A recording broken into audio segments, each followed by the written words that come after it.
복음책방 신앙을 읽다 28번째 책 무릎으로 사는 그리스도인. 이게 무명의 그리스도인이긴 한데 이름이 있잖아요. 보통 자기가 어떻게 좀 드러나 보이고 욕심이 없으셔서 그런가? 나를 드러내기보다는 진짜 철저하게 감추려고 하는 그런 마음도 있지 않았을까? 굳이 뭐 내 이름 여기다가 쓸 필요 없다. 기도해도 소용이 없다고 느낄 때가 많죠. 하나님의 뜻을 구하는 기도가 쉽지 않아요. 우리들의 사역, 인생 왜 실패하는가? 기도하지 않기 때문이다. 이게 딱 예수님이 기도하시던 그 그림, 제자들은 자고 있던 정말 딱 내 모습. 하면서도 항상 부족한 게 기도인 것 같고 큰 공감을 주시고 계십니다. 그래서 그게 발견되는 것이다. 이렇게 표현할 수도 있겠다. 자, 그다음에 기도의 방법에 대해서 이 책은 우리가 어떻게 기도해야 되는가를 이야기하는데 어떻게에 대해서 제일 중요한 게 예수의 이름으로 기도해라. 예수님은 인격적이시잖아요. 그분과의 인격적인 관계 속에서 우리가 예수님의 이름으로 기도한다고 하는 이 인격이라고 하는 굉장히 중요한 거예요. 예를 들어서 내가 김필원 아나운서하고 나하고 인격적으로 알아요. 인격적으로 알면 내가 말도 조심하죠. 인격적이니까. 내가 이 사람에게 무슨 말을 해야 될지도 생각하게 돼요. 비인격적인 사람은 상대방을 고려하지 않는 사람은 그냥 내 것만 쏟아내요. 저 사람의 감정은 생각하지 않아요. 인격적으로 생각한다면 우리들이 어떻게 기도해야 될지가 나오겠죠. 어떻게 기도해야 돼요? 예를 들어서 내가 기도해. 예수님, 우리 교회를 부흥시켜 주시옵소서. 예수님을 인격적으로 생각한다면 그 기도가 민망하지 않을까? 예수님께서 물으실 것 같아요. 왜? 너 교회 성장해서 뭐 하려고? 그러니까 예수님을 인격적으로 생각하면 이 교회가 어떤 교회가 될까를 고민하게 되지. 내가 커지는 거, 사람 많아지는 거, 우리들의 삶에서 우리들이 추구하는 성공이나 이런 것들이 하나님 앞에서 그렇게 기도할 수 있는 내용들일까? 요한복음 14장 24절에 지금까지는 너희가 내 이름으로 아무것도 구하지 아니하였으나 구하라. 그리하면 받으리니 너희 기쁨이 충만하리라. 너희가 내 이름으로 라고 하는 것은 내 이름의 인격 앞에서 나는 그렇게 이해를 해요. 자, 96페이지에 보면 우리가 그리스도의 이름으로 구하는 것은 아버지로 하여금 아들로 말미암아 영광을 받으시게 하려 함입니다. 잘 들으십시오. 우리가 재물이나 건강, 형통함이나 성공, 편안함이나 위로, 영적인 삶이나 열매 맺는 사역을 구하는 것은 우리 자신이 그런 것들을 향유하거나 출세하거나 명예를 얻기 위해서가 아니라 오직 그리스도를 위하여, 즉 그리스도의 영광을 위해서입니다. 자, 그러니까 여기서 이해해야 될 것이 있어요. 우리들이 이 세상을 살아가면서 얻을 수 있는 것들이 있어요. 자녀가 잘 되는 것, 우리들이 돈을 버는 것. 성경은 그런 것들에 대한 것을 굉장히 가치 중립적으로 보고 있다는 생각이 들어요. 그러니까 뭐냐면 돈이나 성공이나 이런 것들이 그거 자체가 잘된 것이나 잘못된 것이 아니라 이것을 통해 진짜 하나님이 영광을 받으시는가. 나는 내가 목회를 하면서 교회가 막 성장하고 커졌어. 근데 그걸 통해 하나님이 영광을 받으신다면 부끄러움이 없겠죠. 그런데 그걸 통해 하나님이 부끄러우실 수도 있어요.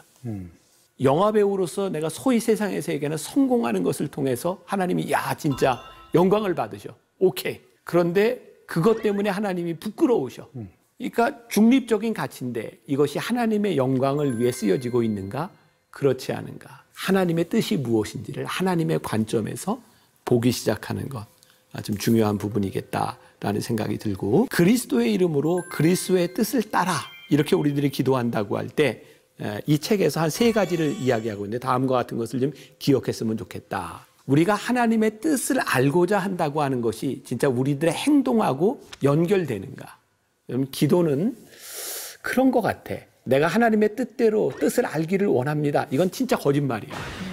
그게 뜻대로 살아가려고 하는 행동까지 이어지지 않는다면 하나님의 뜻을 알고자 한다는 건 굉장히 추상적이고 잘못된 것일 수 있어. 내가 좋아하는 표현이죠. 나는 발 달린 기도. 우리가 기도했으면 발이 움직여져야 그것이 올바른 기도일 수 있겠다. 그러니까 하나님의 뜻과 행함이 우리들에게 어떻게 가치 있는가도 굉장히 중요하고, 또 올바른 기도를 제대로 하기 위해서는 하나님의 말씀을 배우고 연구하는 것이 필요하겠죠. 균형 잡힌 신앙생활을 위해서는 말씀을 공부하는 건 굉장히 중요해요. 왜? 말씀 가운데 하나님의 뜻이 있으니까. 기도만 열심히 하는 사람들은 잘못될 확률이 참 많아요.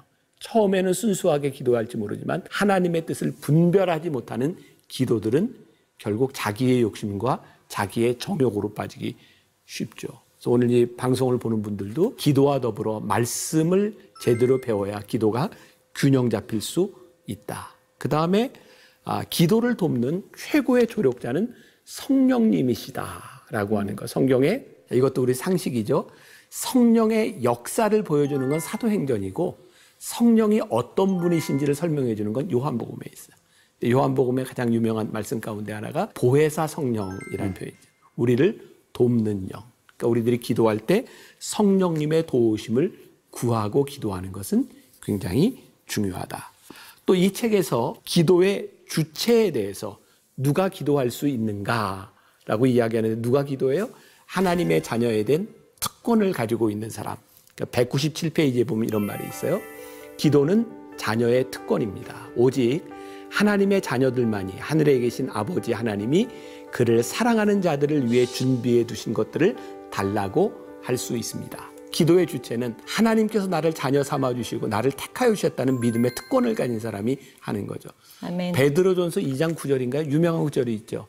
너는 택한 족속이요 왕같은 제사장이며 거룩한 나라 하나님의 소유된 백성. 거기 뭐라고 되어 있어요? 왕같은 제사장, 택하신 족속. 하나님께서 우리를 왕같은 제사장으로 우리를 택하여 주셨으므로 아멘. 우리는 하나님께 나아가 기도할 수 있는 특권, 권리를 얻었다. 우리들에겐 충분한 자격이 있다. 그 믿음이 우리들에게 있어야 기도할 수 있겠죠. 하나님이 택하여 주셨어요? 아멘. 아멘. 그래요. 우리를 택하여 주셔서 하나님이 우리를 자녀 삼아 주신 것. 그 우리들이 가지고 있는 놀라운 특권이죠. 세 번째 질문으로 넘어가서 기도는 언제 어떻게 응답되나 이 응답에 대한 부분이죠. 여기도 참 이제 흥미로운 표현을 하고 있어요. 138페이지. 하나님은 참된 기도에는 언제나 응답하십니다. 그러나 사람들이 기도라고 부르지만 실제로 참된 기도가 아닌 것들에 대해서는 하나님은 응답하지 않으실 뿐만 아니라 듣지도 않으십니다. 그러나 하나님의 자녀는 자신의 기도에 대해 하나님이 응답하실 것을 기대해야 합니다. 하나님은 우리의 모든 기도에 응답하시고 진정으로 드려진 기도가 천국에서 효력을 발휘하지 못하는 일은 단 한 번이라도 있을 수 없습니다. 아멘. 결국 이 리처드슨이 이야기하는 것 중에 모든 기도는 다 응답돼요. 어떤 기도는? 진정한 기도는. 그러니까 하나님이 우리들의 기도에 응답하시지 않은 것은 우리들이 하나님의 뜻을 모를 때가 있거나 아니면 우리들이 진정한 기도를 하지 않을 때 참 여기 무섭게 표현해 하나님이 듣지도 않으신다고. 그러니까 제일 중요한 것은 우리들의 기도에 대한 정의, 어떻게 기도해야 되는지를 알 때 진짜 늘 응답이 되는군요. 근데 어떻게 응답을 하실까요? 하나님의 방법으로. 우리가 이건 굉장히 중요한 하나님의 주권에 대한 부분이거든요. 우리의 가장 큰 문제는 하나님께 기도할 때 우리의 문제를 가지고 하나님께 나아가는데 늘 답도 우리가 가지고 나가는 거죠. 우리가 자녀를 위해 기도할 때 어떻게 기도? 하나님, 우리의 자녀가 이렇게 될 줄 믿습니다. 아멘. 참 흥미롭잖아요. 우리는 하나님께 기도한다고 하면서 내가 답을 다 가지고 있어. 하나님은 우리의 답보다 훨씬 더 크신 분이잖아요. 아멘. 난 우리 기도에서 굉장히 그 중요한 부분이라고 해서 우리는 하나님께 문제만 가지고 나가면 그 다음에 응답은 우리들이 알아챌 수 있어요. 근데 내가 답을 딱 가지고 가 있으면 그게 이루어지지 않으면 하나님이 응답하지 않으시는 거예요. 참 놀랍잖아요. 우리들이 기도할 때도 이게 굉장히 필요한 자세이기는 한데 우리가 금식 기도도 되게 작정하잖아요. 100일 아침 금식, 40일 아침 금식, 일주일 금식, 그리고 하나님께 기도해요. 기도가 마치고 응답이 안 이루어지면 우리는 어떻게 생각해요? 하나님이 응답하지 않으시는구나. 참 신기하잖아요. 기도 작정을 누가 시켰어요? 하나님이 그 기일 정해 주셨어요? 아니잖아. 내가 정했잖아. 우리는 믿음이 참 좋은 것 같으면서 진짜 믿음이 없어요. 그러네. 내가 다 정해. 그리고 내가 다 판단해. 작정하는 기도는 우리들이 굉장히 의미가 있어요. 하나님 앞에 집중하여 기도하는 거니까. 그러나 그 응답에 대해서는 우리들이 하나님이 행하시는 일을 볼 수 있어야 되겠죠. 이 책에서도 그런 이야기를 하고 있죠. 어떻게 하나님이 응답하시는가? 하나님의 방법대로 응답하시는데 하나님은 우리를 지으시고 우리의 체질을 아는 분이기 때문에 우리들이 생각하는 것보다 더 정확하게 하나님이 이루신다는 거야. 그리고 여기에 아주 재밌는 예화가 우리들이 고백록에서 보았던 예화가 하나 나와 있죠. 어거스틴의 어머니 모니카가 아들을 위해서 기도할 때 아들이 로마로 가려고 할 때 아들이 거기 떠나면 안 돼. 얘 지금 이렇게 사람 돼야 돼. 하나님 만나야 돼. 그래서 반대를 하는데 자고 일어나 보더니 아들이 이미 떠났어. 근데 놀라운 일은 어머니가 가지 말라고 막았던 그 로마에서 그리고 이제 밀라노에서 어거스틴이 회심을 경험하잖아요. 참 놀랍잖아요. 어머니는 아들을 위해 기도했는데 어머니의 방법대로 아들을 회심시킨 것이 아니라 하나님의 방법으로 아들을 회심시켜 주세요. 아멘. 근데 우리들이 그런 우를 범하고 있으면서 모니카도 그때 그런 생각하지 않았을까? 일어나 봤더니 아들이 떠났어. 하나님이 내 기도 안 들어주셔. 그러지 않았을까? 막 울었을 것 같아. 하나님 왜 이러세요? 근데 하나님은 여전히 하나님의 방법으로 하나님의 길로 인도하고 계셨던 것을 보게 되죠. 이 책에서 또 마지막 부분 쪽에서 이제 그런 부분들을 다루고 있죠. 우리가 기도할 때 왜 기도가 잘 되지 않을까? 이 무명의 그리스도인은 사단이 우리들이 기도하는 걸 방해하고 있다라고 말하죠. 기도를 제일 싫어하는 존재가 있습니다. 바로 사탄입니다. 우리는 기도에 실패하는 이유를 외부에서 찾지만 사실 기도에 관련된 문제에서 바로 보아야 합니다. 사탄 그리고 우리 자신. 그러면서 이 책에는 몇 가지 기도가 잘 되지 않는 방해하는 것들에 대해 나오고 있는데 하나는 우리들이 의심하며 기도하는 것. 또 하나는 내가 지금까지 얘기했지만 내 자아가 살아서 기도하는 것, 사랑 없이 기도하는 것, 주어진 몫을 다 하지 않고 그러니까 기도는 하는데 행동하지 않고 또 은밀하게만 기도하는 것. 막 하나님과 나 사이에 이러지만 사실은 모여서 함께 합심하여 기도하지 않는 것들 그리고 찬송하지 않는 것. 이 말은 하나님을 기뻐하고 감사하고 하지 않는 것들 이런 것들이 문제일 수 있다. 자, 나는 이 부분이 제일 중요한 결론 부분이 될 수도 있을 것 같은데 135페이지에 나오는 글인데 기도의 규칙들이 이러저러하다고 분명하고 확실하게 말할 수 있는 사람은 아무도 없고 자기 자신의 기도와 관련해서도 그런 규칙들을 말하는 것은 불가능합니다. 오직 하나님의 은혜의 성령만이 우리를 순간순간 인도하시고 지시하실 수 있을 뿐입니다. 거기에서 우리는 모든 것을 하나님께 맡겨 드려야 합니다. 우리가 기도에 대해서 기도는 무엇인지 어떻게 기도할지 응답은 무엇인지라고 하는 것들을 우리들이 배웠지만 규칙을 만들지 않았으면 좋겠다.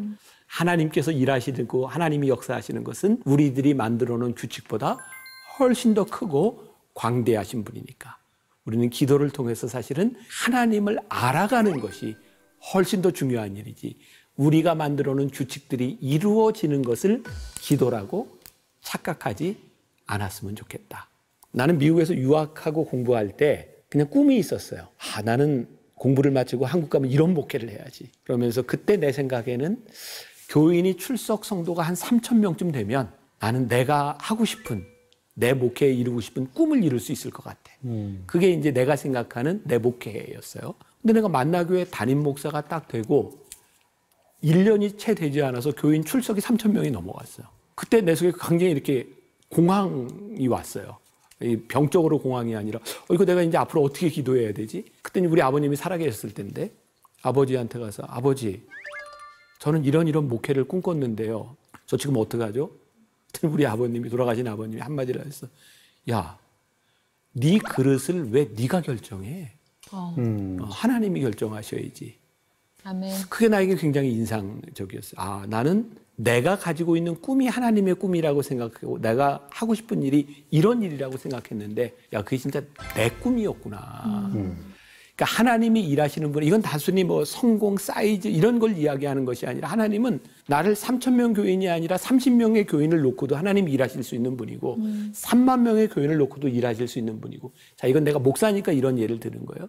하나님께서 우리를 어떤 자리에서 어떻게 일하실지 그거는 하나님께 맡기고 우리들이 기도하면서 하나님의 뜻을 할 때 내가 쓰임받을 수 있는 것이지 내가 나를 결정하는 것은 아닙니다. 기도는 우리로 하여금 하나님 앞에서 이것을 열어주는 것을 하나님의 뜻을 보게 하는 것이 진정한 기도라는 생각을 해요. 그래서 오늘 이 기도에 대한 이 책을 무릎으로 사는 그리스도인들을 보면서 우리들이 기도한다고 하지만 우리들이 얼마나 자기중심적인 잘못된 기도를 하고 있는지도 우리들이 한번 보았으면 좋겠고 올바른 기도의 모습으로 나아갔으면 좋겠다.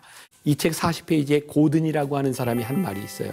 우리는 기도한 후에는 기도한 것보다 더 많은 일을 할 수 있지만 기도하기 전에는 결코 기도한 것 이상의 것을 할 수 없다. 기도는 우리를 훨씬 더 풍성하게 만들어주는 이 무명의 그리스도인이 이야기하는 것처럼 기도는 굉장히 놀라운 능력을 가지고 있다는 것을 우리들이 기억하며 다시 한번 기도를 보았으면 좋겠어요. 네.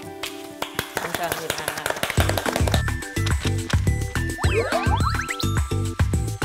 네, 김병선 목사님의 책을 통한 신앙 읽기를 들으면서 특권이니까 이건 정말 누려야 되겠다. 욕심은 확실히 생기는 것 같아요. 맞아요.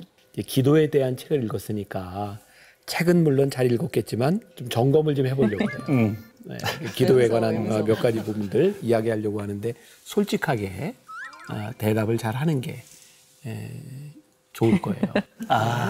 첫 번째 질문. 나는 과연 그 기도에 대해서, 기도 생활에 대해서 얼만큼 시간과 노력을 쏟고 있는가? 기도가 요즘은 더 어려운 것 같아요. 우리가 보통 얘기한 도와주세요. 그리고 나 이런 작품 하고 싶어요. 뭐 이렇게 되고 싶어요. 이제 이런 기도들을 했는데 그게 전부 다 이제 꺾인 거죠. 왜 하나님 안 들어주시지? 이 작품은 왜 안 되는 거지? 이거 거의 다 됐는데 왜 안 되지? 계속 안 되지였거든요. 그러면서 이제 배워가는 게 내가 내 욕심으로 하는 거구나. 그러면서 이제 이게 맞나요? 라고 바뀌기 시작하더라고요. 근데 이제는 그 맞나요가 아니라 어떤 일이 딱 닥치면 기도하기 전에 이 정도는 내가 할 수 있는 거잖아. 그래서 먼저 해버리지 그거를 기도하지 않더라고요. 이제 그러다가 이제 내 모습을 봤을 때 하나님 너무 죄송합니다. 제가 또 이게 옛 성정으로서 또 나왔네요 이런 게. 그러니까 그런 기도들이 더 많이 나오더라고요 보면은. 저는 루틴을 되게 중요시 하잖아요, 여기서.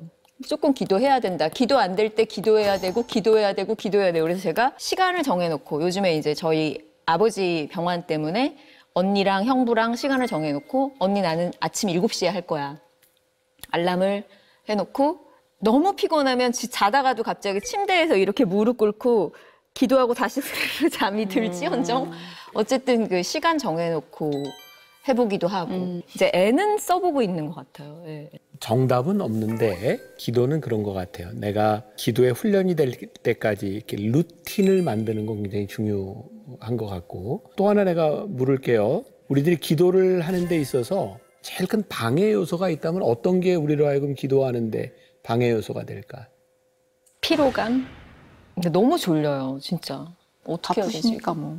네, 너무 잠이 많은 건 같거든요. 그리고 지금까지 저희가 했던 경험들이 저는 제일 많은 방해가 되는 것 같아요. 예를 들면 저희 아버지 같은 경우는 평생 믿지 않으셨고 굉장히 술고래셨고 담도암에 걸리셔서 3개월 시한부를 받으셨었어요. 2년 전 얘기인데 그리고 나서 몇 개월 뒤에는 또 형수님의 어머니이신데 평생을 신앙으로 살아오셨던 권사님이셨어요. 그분도 몇 개월 뒤에 담도암이 걸리셨어요. 그래서 같은 시한부를 받으셨는데 아버지 같은 경우는 제가 하나님 저희 아버지한테 기회를 주실 수 있나요? 기도하고 나머지는 계속 먹는 것들 또 치료해야 되는 게 무엇인지 그거 찾아가지고 약재들 이제 이런 식으로 계속 했었거든요. 그랬는데 놀랍게 3개월 시한부 받으셨던 분이 지금도 건강하게 계세요. 그리고 그 말기암이었는데 지금은 줄어들어가지고 거의 1기 정도밖에 안 돼서 병원에서도 기적이라고 불릴 정도로. 근데 권사님 같은 경우는 전 교인이 기도했었고 우리 집안 전체가 다 기도 계속 해줬었고 그랬는데도 몇 개월 안 있다 돌아가셨어요. 그분은 아예 입에다가 뭐를 못 대시고 굉장히 고통 속에서 너무 힘들어 하시다가 돌아가셨거든요. 이 두 케이스를 보면서도 제가 어떻게 기도해야 되지? 그런 경험들에 의해서 이런 마음의 걸림들 때문에 실은 기도가 안 나올 때가 많은 것 같아요. 내가 이거 기도한다고 해서 되겠어? 라는 마음들이 생길 때가 꽤 많은 것 같아요, 보면은. Good work, God. 지름에. 그러니까. 아니, 그러니까 그거를 보기 전 얘기죠. 네. 두 책을 연결해서 읽으면서 실은 저는 답을 얻긴 얻었어요. 예, 개인적인 답은 얻었는데 그 전까지는 굉장히 이런 것도 좀 많이 힘들었거든요. 방해가 되고. 저는 사실 그래요. 제 성격이 경상도 남자같이 그냥 뭐 그냥 이런 편이에요. 그냥 뭐 그렇게 딸 같지 않은 딸이라서 아들보다 더한 딸이라고 아빠는 그러시거든요. 넌 사내 녀석보다 더해 이렇게. 하나님한테도 그게 적용되는 것 같이 세세하게 이렇게 말씀을 못 드리고 아시죠? 그냥 이렇게 말아버리는 거예요. 그럼 이제 뭐 하나님은 아시겠지만 기도가 세세하게 또 이렇게 말씀드려야 될 때가 있잖아요. 이제 그거에 대한 훈련이 지금 들어가고 있는 것 같은데 그게 어렵다 보니까 긴 기도가 힘이 든 거예요. 길게 가려고 하면 자꾸 무슨 말을 해야 될지 어버버버대는 내 모습도 싫고 아니면 다른 생각이 들기도 하고 이 두 가지가 저는 기도하는데 제일 많이 방해 요소인 것 같아요. 우리가 정답을 이야기할 수 있는 게 아니라 우리들 같이 고민해 보자고 하는 거니까. 근데 바른 방향이 훨씬 더 중요할 것 같아요. 우리가 짧게 하든 길게 하든 예수님의 이름으로 우리들이 진짜 기도하고 있는가. 기도할 때 그런 고민들은 해봐요. 내가 기도하면서 정말 주님의 이름으로 기도하고 있는가. 저는 그 고민들을 많이 했거든요. 그러니까 우리 주기도문에서 얘기한 것처럼 뜻이 하늘에서 이루어진 것 같이 땅에서도 이루어진다는 게 하나님의 뜻이 아니면 과연 하늘에서 이루어질까? 당연히 하나님 뜻이니까 하늘에서 이루어지는 거고 그게 바로 이 땅에서 계속 이루어진다는 거예요. 근데 그 특권을 우리에게 준 게 예수님을 통해서 우리에게 그 특권을 주셨다는 게 그래서 한번 생각을 해보거든요. 이게 하늘에서 이루어질 수 있는 걸까? 라는 고민들은 해본 적이 많아요. 하나님은 우리들이 꼭 올바른 기도를 해야 되기 때문에만 우리의 기도를 받으시는 건 아닌 것 같아요. 그러니까 우리는 하나님 아버지와 자녀의 관계 속에서 많이 비유를 하잖아요. 우리 자식들이 부모에게 구할 때 이 책에도 그런 거 나오지만 모든 걸 완벽하게 구하는 게 아니거든. 자식이기 때문에 구하는 거거든. 그러니까 우리들이 이런 게 너무 지식적으로 가면 기도하는데 진짜 방해 요소가 돼. 내가 맞나? 네. 근데 우리들에게는 특권을 주셨어. 자녀의 특권. 내가 부족하고 때로는 틀릴 수도 있지만 그것을 이제 기도할 수 있는 특권을 우리들에게 주셨고 나도 교인들에게 가끔 이제 설교할 때 그런 얘기를 해요. 예수 믿은 지 한 2, 3년 안쪽 되는 사람은 지금이 기회니까 뭐든지 기도하라고. 그때는 하나님이 아직 철이 안 들었기 때문에 아마 거의 다 그냥 오케이. 얘는 여기서 안 들어주면 삐져. 맞아요. 근데 어느 시점이 되면 기도의 응답들이 멈춰지는 때가 있어요. 난 이건 굉장히 성경에서 예수님이 공생애 때 그렇게 많은 기적을 행하시다가 어느 시점부터 기적을 행하시는 게 아니라 말씀을 하기 시작하죠. 그러니까 우리의 신앙에도 마찬가지거든요. 이제 그때는 우리들이 자라나야 되는 때, 깊이 알아가야 되는 때. 그런데 이제 기도하면서 자라가야 되는데 그것이 자라가지 않으면 굉장히 고집스러운 사람이 되는 거예요. 그래서 기도와 함께 말씀을 배워야 돼요. 예, 안 그러면 굉장히 완고한 크리스찬이 될 수 있어요. 근데 이런 질문도 가능할까요? 내 의도와 달리 다른 이의 중보기도가 내 인생을 이끌어가는구나 하는 경험. 보미 씨는 진짜 그런 경험이 있었을 수도 있겠어요. 저는 사실 중보기도에 대해서 그렇게 중요하게 생각지 않았어요. 근데 이제 합창단에서 저희가 합창 연습을 하기 전에 같이 기도하고 같이 이렇게 찬양하고 그렇게 짧은 예배를 드린 후에 합창 연습을 했거든요. 그때 그렇게 중보기도를 내놓으셨던 기도 제목이 바로바로 답변이 오는 걸 보면서 아, 중보기도가 중요한 거구나. 그렇게 생각하고 이 책에서는 누군가 그를 위해 기도하고 있기 때문입니다. 어떤 것도 설교자의 이런 말씀이 아니라 그 열매는 설교자의 것이 아니고 기도자의 것입니다. 이렇게 나오고 있는 거예요. 네. 설교자가 말씀을 잘 전해서 이게 이루어졌다고 생각하지 말고 누군가 중보기도를 했기 때문에 이거 이루어진 거야 라는 게 전 너무 이번에 뇌리에 박히면서 야, 중보기도 무조건 해. 무조건 고고. 책방을 위해서도 우리 보시는 우리 성도 여러분들이 기도하고 계시면 네. 그분들은 열매를 거두십니다. 그죠? 우리를 위해서 기도하고 계신 분 분명 계실 거란 생각이 지금 정말. 불현듯이 드네요. 네. 그러네요. 매우. 저 그리고 다시 한번 얘기하지만 무엇이 선인가? 그 책에서 우리가 무엇이 선인가 알려면 여기 나와 있어요. 연결돼서. 163페이지에 보면 하나님은 기도하는 사람들에게 자신의 마음과 생각을 계시해 주십니다. 우리 그때 배웠었잖아요. 계시적 지식. 그래서 기도를 해야 된다는 거죠. 무엇이 선인가 알려면 기도를 해야 된다는 거죠. 맞아. 계시적 지식을 얻기 위해서 기도해야 되는. 그럼요. 하나님을 알게 된다는 게 중요하다는 거죠. 줄 좀 치고 잠깐만. 그 줄을 왜 안 쳐놨냐. 그러면 요거 해야죠. 나에게 무릎으로 사는 그리스도인은 뭐뭐다. 벌써? 네. 아니 너무 빨라가지고 지금. 그래서 놀랬지. 네. 제가 먼저 할게요, 오늘은. 맨날 제가 시간을 많이 벌었었어요. 근데 이 무릎으로 사는 그리스도인은 저에게 기도해라.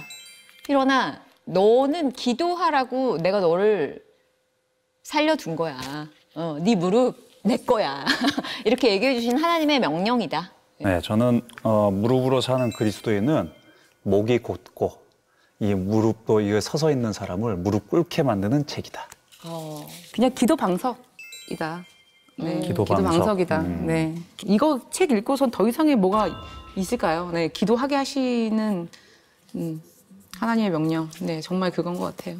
우리가 이제 이번에 그 무릎으로 사는 그리스도인 이 책을 보면서 하나님이 가지고 계신 생각은 우리들의 생각과 우리의 경험보다 훨씬 더 넓은 분이에요. 그리고 어떤 구체적인 기도의 방법이나 경험들 이것을 가두어서 기도의 정의를 말하기보다는 우리의 기도들이 다 오케이, 우리의 경험들 오케이. 그러나 딱 한 가지 기억했으면 좋겠다. 우리가 기도하면서 하나님의 뜻을 바꾸는 사람이 아니라 하나님의 뜻에 나를 바꾸는 사람이 될 수 있다면 참 좋겠다. 그 뜻을 지금 알아가는 과정들. 그걸 우리들이 한마디로 이야기하면 순종이잖아요. 순종. 순종하지 않으면 절대로 하나님의 뜻을 알 수 없으니까 우리들이 아버지의 뜻을 따라 순종하는 그런 삶, 그런 기도로 나아갔으면 좋겠다. 그런 면에서 예수님께서 우리들에게 가르쳐 주신 주기도문은 기도에 굉장히 중요한 하나의 모범을 우리들에게 보여주고 계세요. 그래서 오늘 이 책을 마치면서 예수님이 우리들에게 가르쳐 주신 기도를 우리들이 이렇게 음미하면서 한번 이렇게 같이 기도하면 기도가 이런 것이구나라고 하는 것을 또 한번 생각할 수 있는 기회가 되지 않을까.